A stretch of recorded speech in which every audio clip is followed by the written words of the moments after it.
We may have the coolest washcloths ever here on the space station. I'm going to show you. Here's one of our washcloths. And it's compacted. It's put down into this little tiny hockey puck so that it saves space. But when you open up a hockey puck and you pull out your washcloth, this is the one I'm going to use for the experiment today. And so when you open up your hockey puck and turn it into a washcloth, it was compressed in a great big vise somewhere. Okay, so here's my washcloth, like a magic trick. And now I'm going to get this soaking wet, and then we're going to see what will happen when we wring it out.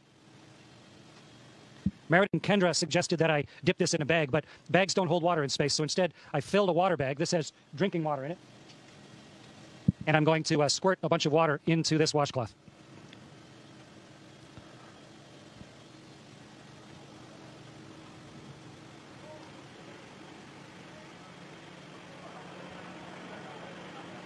Okay, so here's a soaking wet washcloth. Get the microphone so you can hear me while I'm talking. And now let's start wringing it out. It's really wet.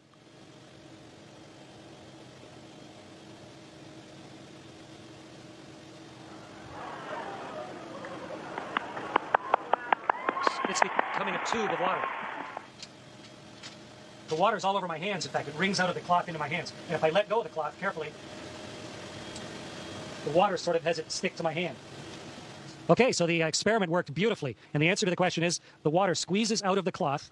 And then because of the surface tension of the water, it actually runs along the surface of the cloth and then up into my hand, almost like you had Jell-O on your hands or gel on your hand. And it'll just stay there. Wonderful moisturizer on my hands. And the cloth doesn't really unravel itself. It just stays there floating like a dog's chew toy, soaking wet. Great experiment. Worked perfectly. Meredith and Kendra, congratulations. Great idea.